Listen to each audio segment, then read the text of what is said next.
All right, and it's good to have you here, Waziri Davis Chirchir. Thank you, first of all, for agreeing to speak to us. And let's start from just where you ended there. You're saying that the cabinet is going to assure the interests of Kenyans. Are you certain about that? Is it too late?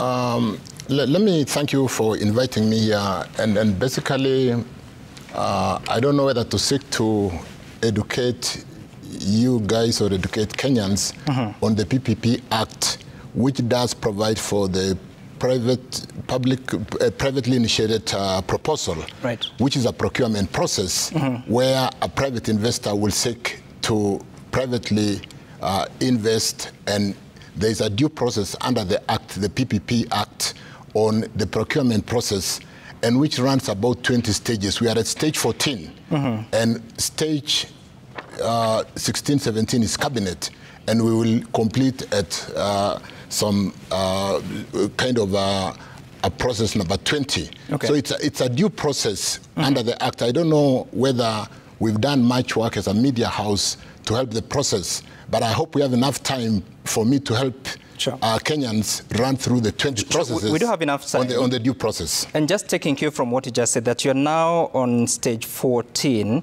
so 6 remaining. Stage 13 to be more specific. The due diligence process, yeah. Okay, so 7 remaining. Yeah. So does Adani have the deal or not? They don't. What do they have as you speak? Basically, we're going through a due process of putting together a concession agreement. They have made proposals, and the big debate out there is on the proposal Adani made. We've got the position of KIA. Yep. And if we were to go through what has been agreed between the proposal, the Kenya position, and what has been agreed, right, it is a marked up document that is yet works in progress. Okay. And even if we were to disclose that today, it is a case of disclosing a working document which is marked up in what you would basically say track changes, and it is looking a very busy document because all the aspects which have been agreed remain unchanged. All the marked up documents, there are a number of areas with deletions. Basically, it's a work in progress. Okay, work in progress. So let's then get back to the foundation, because already 13 stages have been taken. How did Adani know that Kenya was looking for a new airport?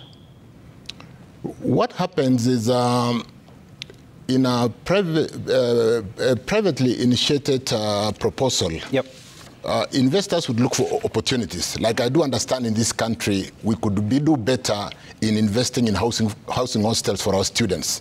And I could originate a privately initiated proposal to the Ministry of Education that if you provide land, I would be able to develop hostels at this kind of terms.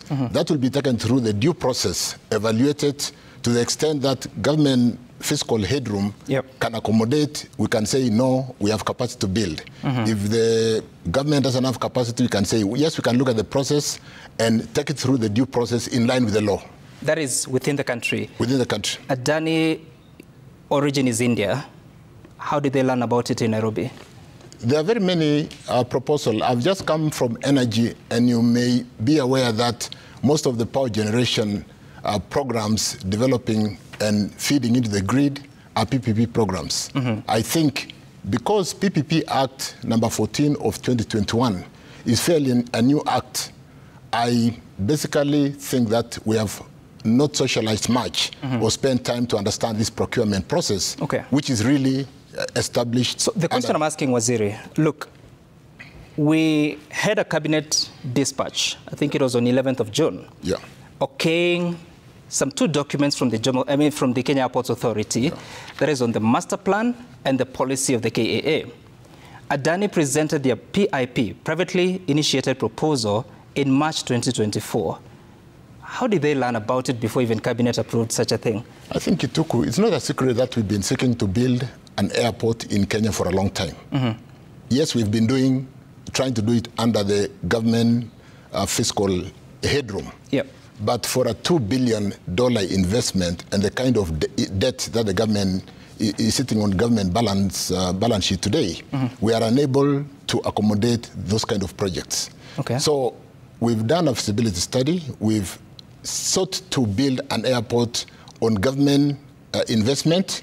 Unfortunately, your clip did really bring out the fact that, and we are all aware that we tried to do a greenfield as early as 2012, 2013. Right. And unfortunately, we've not had an airport today.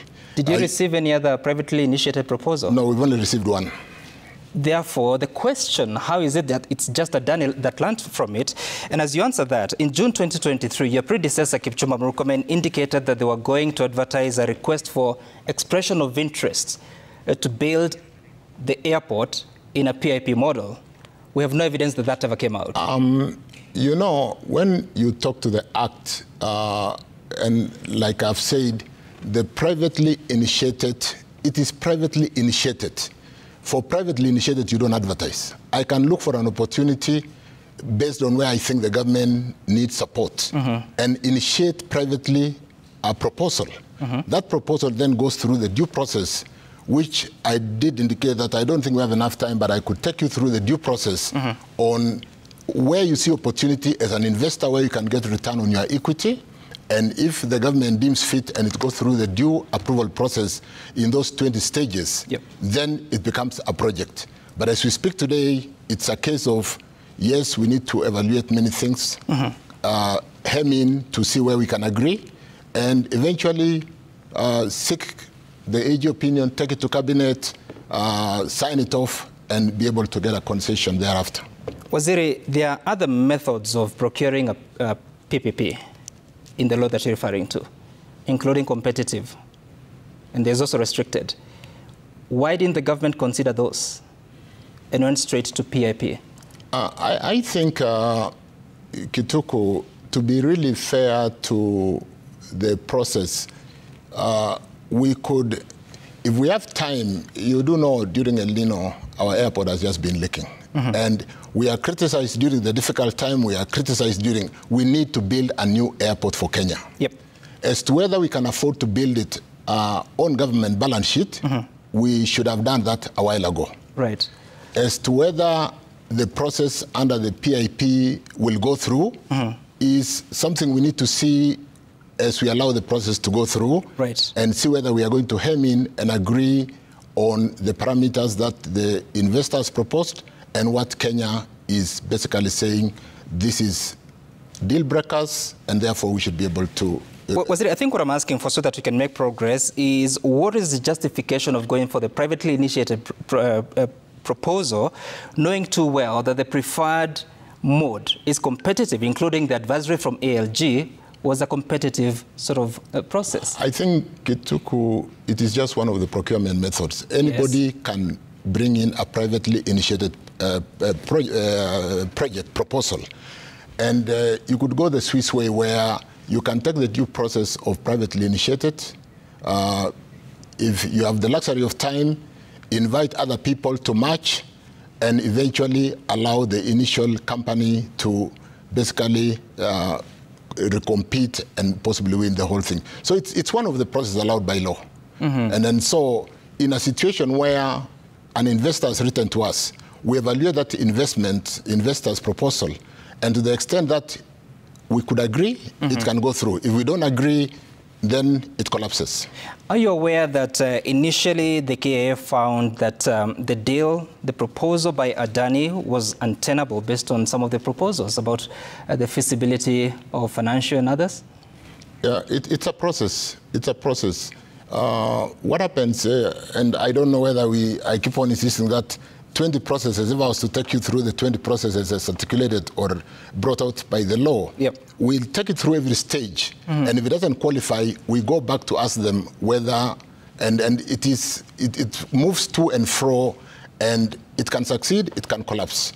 And yes, we are at this stage, like I said, 13, doing the due diligence, we are doing the stakeholder engagement, and so on and so forth. We will thereafter get the contracting authority to present the project to the PPP committee to basically confirm that anything that was offending has been corrected. If we are able to move it forward through the due process, then it becomes a project. We then have a concession agreement that can go to the AG for legal opinion, go to cabinet for approval before we have a deal. But as we speak, we don't have a deal. What does due diligence mean? Due diligence is basically, we could be looking at due diligence. Aspect of the due diligence is include commercial, the financial, all the issues from capacity to be able to run the kind of airport that we are seeking, looking at what other operations they run worldwide, and then so on and so forth. So we look at commercial, financial, legal, and all aspects of the company to be able to confirm that due diligence. And therefore, when KIA finds that the feasibility study report submitted by Adani has not fully satisfied criteria of project feasibility and affordability, what should that inform?